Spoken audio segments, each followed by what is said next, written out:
Thank you very much. Good morning, members of the Fourth Estate. Welcome to the CCC press conference. We are holding this press conference at the background of a deepening political crisis in this country, and of course a deepening economic crisis facing ordinary people in our country. The visible characteristics of this crisis is continued political repression, and of course attack on the members of the democratic contingent, the closure of democratic space, subversion of the constitution and fundamental rights and freedoms of ordinary people, and of course the high cost of living and impoverishment and indifference and incompetence of the government that has got the responsibility to provide an answer to this key national question. It is therefore clear, members of the media, fellow Zimbabweans, Africans, it is clear beyond any reasonable doubt that ZANU-PF as the ruling establishment has failed and has failed absolutely to run this country, to resolve the economic crisis facing ordinary people, to show care, to show love and the necessary dignity that our people deserve as per the provisions of the Constitution. So I will go into the details of the press brief this week. We are focusing, as I've said, on the rising political repression. You know that the regime has gone on overdrive to stifle political space and close democratic space. This strategy involves frivolous arrest of leaders of the alternative, members of parliament, journalists, members of the clergy, and other different civic groups in our country. You know that Honorable Job Sikala, Honorable Godfrey Stole, and the Nyatsime 16 have been in prison, in and out of the courts, and the judiciary has failed to provide its mandate to guarantee these arrested citizens their right to bail as per the provision of the Constitution. ZANU-PF is escalating political violence. You saw that when the president, our champion-in-chief, traveled to the countryside, his motorcade was stopped and intercepted by a roadblock manned by ZANU-PF civilians who don't have the mandate to do so. You know that just recently when we went to the Chinoy, which is the gist of our press conference this week, there is continuous and continued attempts to assassinate our president, very worrying developments around repression. You know that on Sunday we had our rally, a thank you rally in Chinoy after winning the by-election.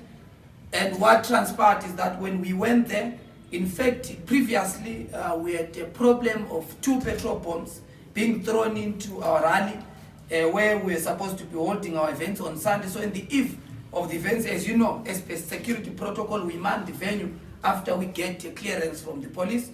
And our members there saw a petrol bomb being thrown into Kadzema Stadium, and when the president's motorcade approached the venue of the rally, an explosive was also thrown in front of the motorcade, endangering the life of our leadership and of course the citizens that have was coming to our rally. We have also seen that when we went to Kokwe, we were affected by roadblocks manned by ZANU-PF and terror groups going after the automobiles of our leadership and making it impossible for us to address a public gathering that was supposed to happen prior to the by-election. But nonetheless, we performed extremely well under very difficult conditions. In the same venue, you've seen the attack on different civic groups. The trade unionists have not been spared. You have seen the attack on ARTUZ Leadership Collective, the attack on the student leadership at the University of Zimbabwe after they have decided to protest as per their constitutional right around and in and around the issue of 700% increase on tuition fees. We have also seen the brazen violence and attack of the rights of different civic groups, vendors, and members of the clergy. We had a consultation meeting with the church, and part of the thing that is coming out is that there's a deliberate abuse of the church to try and threaten them that when they associate with the alternative, they are going to lose their stance, which the state claims were given to them by ZANU-PF So this continued abuse of the law and politics of patronage is very much cause for concern. Of course, I would also go to the issue of the deepening socio-economic crisis. As I've said, you know that the cost of living is increasing. Ordinary people cannot afford, and most of them, particularly civil servants, are earning a salary below the poverty datum line. And this is also happening at the same time when the state requires these civil servants to show up to work despite that they are getting peanuts and a salary that cannot afford them to report to duty every day. So without any ambiguity, we stand clearly in support of the cause by the teaching class and the working class in total in their demands for salary above poverty datum line. We articulate this clearly as we are going to do so in our New Zimbabwe blueprints, which articulate our program of action. How do we intend to resolve all these deepening crises? This is also happening, fellow Zimbabweans, Africans, in the background of the indifference that is shown by the leadership establishment of the ruling party. The country is clearly burning, and the state has shown indifference and carefree attitude towards resolving these problems. The plight of ordinary people is not at the center of government's program of action to resolve this, but instead the regime is focused on deepening its internal power struggles and retention programs, and of course grand corruption that has been exposed by different investigative journalists and different members of the Fourth Estate. State companies continue to be fleeced by criminals directly linked to Mutapa building and relatives of the president, which has been proven by different reports and some that are going to be coming from independent institutions. In addition to that, the regime continues to mortgage the future of our country and resources-based loans with foreign countries and giving tax breaks to big mining corporations and conglomerates in the platinum sector, which is something that is very worrying because this is burdening ordinary citizens with highly individual taxes, violating the process of Section 298 of the Constitution, which states that the burden of taxation must be shared fairly. To this end, the Citizens Coalition is calling for the following. Number one, the return to constitutionalism, rule of law, and democratic practice.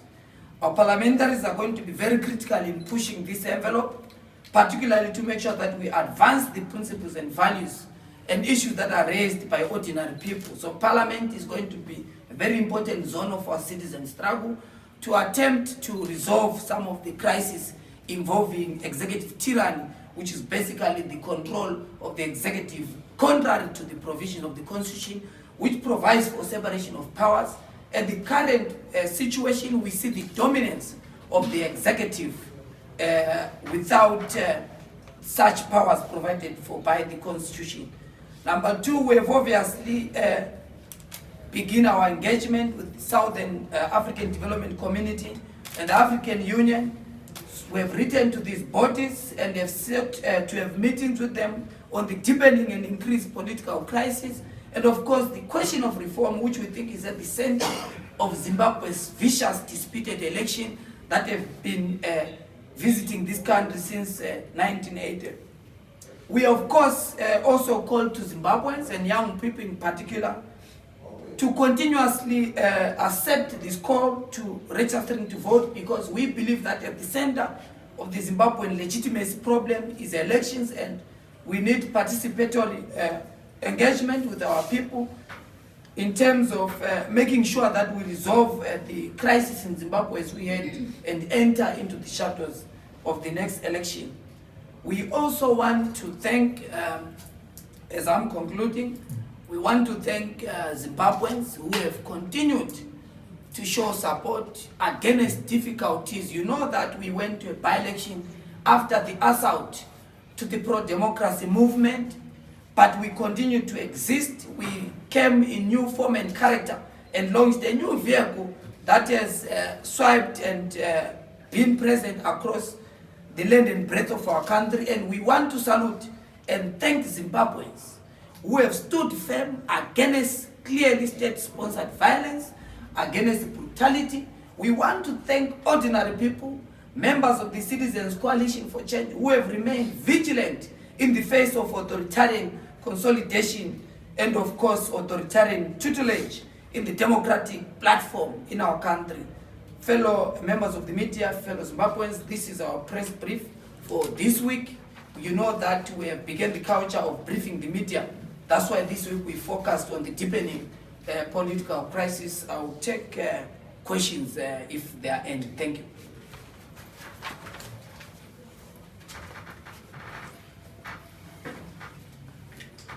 Okay, my name is Willie Kotiba, I'm a freelance reporter. What you term deepening the political crisis, you indicated that in the last press conference that you are engaged in subject. Would you, by any chance, give us an update of what is the feedback that is actually coming from that block? Thank you very much. We were meant to be aware of the Troika summit that is happening, and we have received a favorable response, particularly the acknowledgement of our letters from these regional bodies, which we think is a positive outlook for the pro-democracy movement. And we look forward to have meetings with SADC and AU and other institutions and all the other regional international players who care, particularly in and around the issue of elections in this country being held free and fair, because at the center of our engagement is the issue around reforms. Because we believe that once we resolve the issue around reforms, it means that there is no disputed outcome and there is no disputed leadership. Because at the center of the Zimbabwean problem, we argue and continue to submit this fact that is about legitimacy, it's about governance. We've got a disputed leadership, a leadership that governs without the mandate of ordinary people. So the case of a broken down social contract is the reason why our economy is collapsing, and is of course the reason why we see corruption being the dominant language in the entire body politic of our country. So that's why we are pushing that envelope and hoping that we are going to be getting favorable response, particularly for our neighbors, because you know that our domestic problem have become a regional issue and even a domestic crisis to the South African government, because we have more than 2 million Zimbabweans that have crossed as economic and political refugees to South Africa. Therefore, our partners and neighbors in the African region must have the obligation and the responsibility. Of course, we're doing what we could domestically to push the envelope of reform. That's why we're going to be launching our document very soon called Prepare, which is basically a document that captures 7 minimum reforms that we think must be articulated, and we call for a conversation with different political players in this country, the media, and of course the church, the students, to come so that we have a national conversation, a national dialogue around reforms, so that we resolve the elephant in the room, which is the issue of disputed elections. So we call for all who care about the stability of our country, all who care about good governance, all who care about the future of our country, so that we have a collective conversation around what, in our view, are the minimum reforms that must be implemented ahead of the 2023 election, so that we don't have a disputed leadership. Thank you.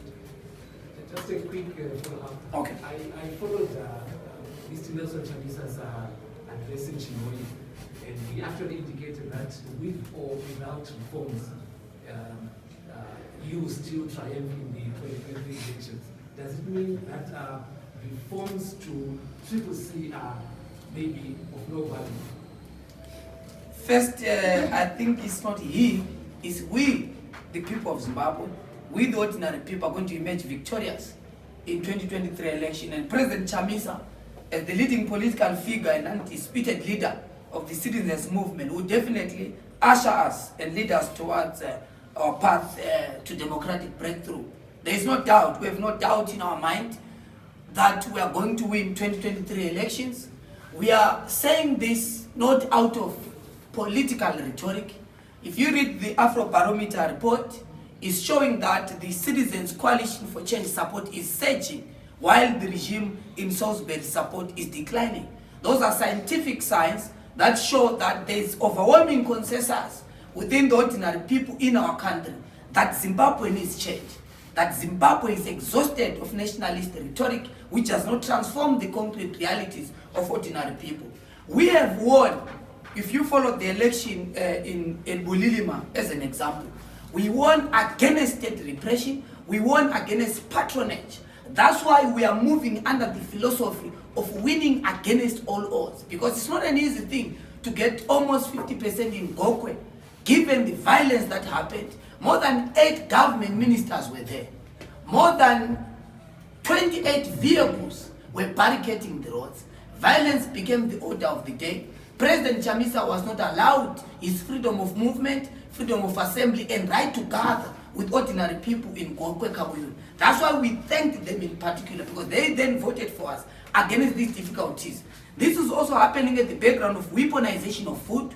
Politics of patronage has been dominant in the political landscape in our country. But our people have still, particularly in the countryside, you know that one of the wards that we won in Bulilima is a ward that has been controlled and dominated by ZANU since 1980. But we managed to grab that seat as the alternative. We managed to win against the difficulties. So it's a clear sign that we push the envelope of reform. We think that there must be reform, not for the selfish benefit of individuals within the rank and file of the alternative, but for the benefit of ordinary people. It's even for the benefit of the government itself, because the government must rule with legitimacy. That's why we call it a government for the people, by the people, for the people.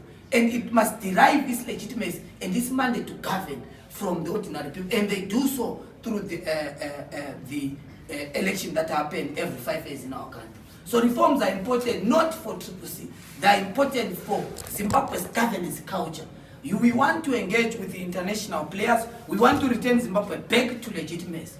We do that after we have made sure that our domestic programs and processes are done in a manner that satisfies everyone.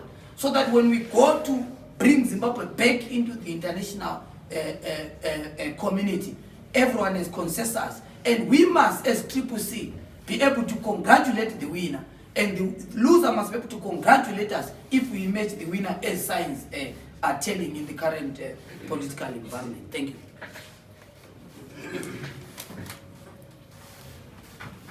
Yes. During your Chinoi thank you rally, 2 members of the press were harassed. What do you have to say as a party in terms of journalist security and concerning members of the security? Thank you very much. That's an important question. We stand guided by our statement that we issued. I'm sure we circulated it to the press.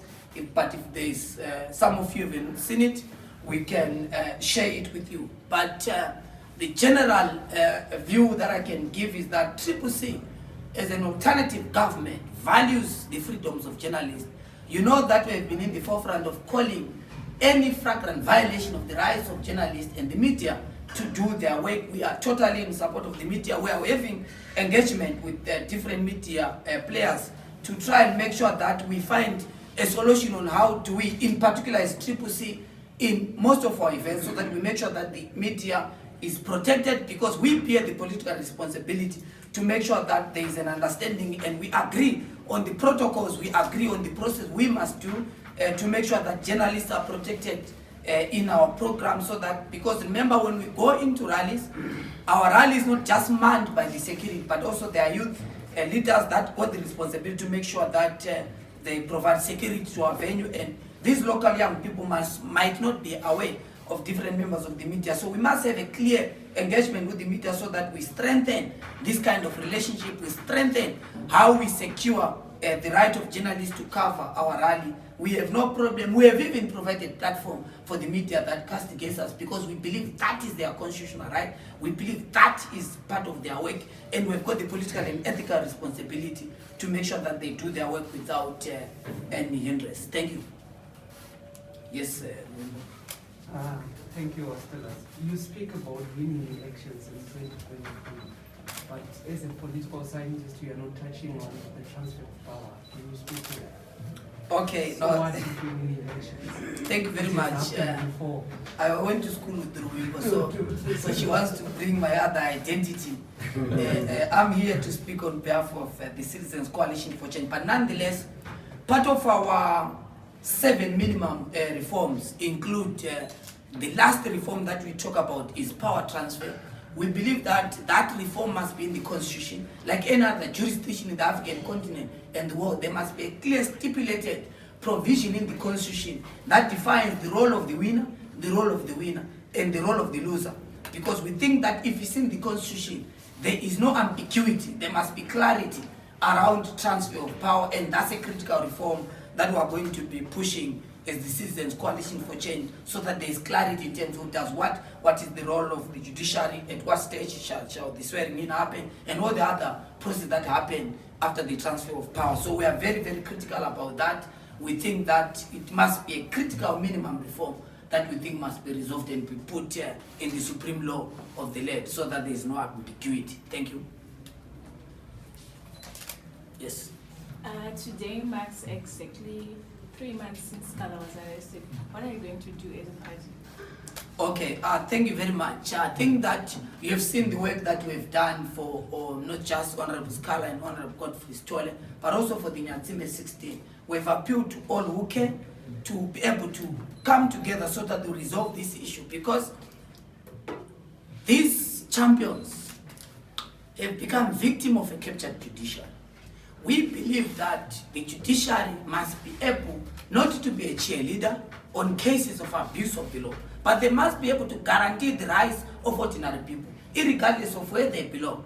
The law must not be weaponized against political opponents. We read about it in the history of our country. We read about it in the history of oppressive regimes across the world. And we don't think that Zimbabwe, as a constitutional democracy, must be able to continue in that particular path. We are going, obviously, or to answer succinctly on that, we have begun an engagement. I'm sure you're going to be reading in the newspapers, engagement with members of the civil society, members of the church, students, and different sections of society around the collective way forward that Zimbabwe must take, particularly in the light of deepening political crisis, which manifests itself through closure of democratic space, weaponization of the law, and of course weaponization of bail itself as a weapon against members of the opposition. You know what, Gajena, who stole funds and is visible, is investigated by state agencies, but Wajajgena is working scot-free. We read in the newspaper that he's also requesting his passport so that he can continue with his visits across the world.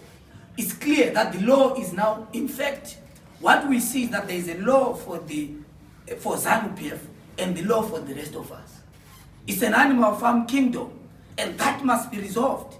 And that takes every Zimbabwean to collectively come together so that we resolve this.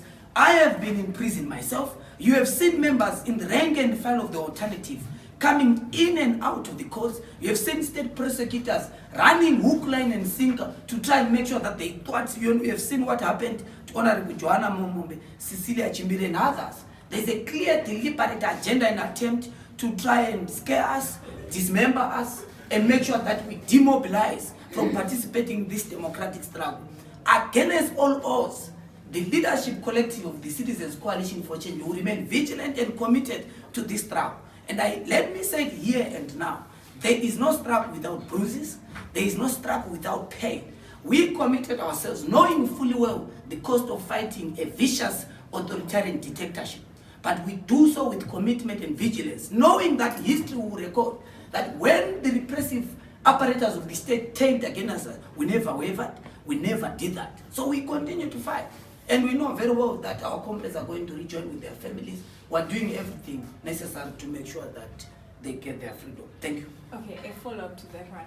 I want to know what happened to Mo Blessing Ali's remains, because the family said no burial until Job Scala has been released. So where is the body?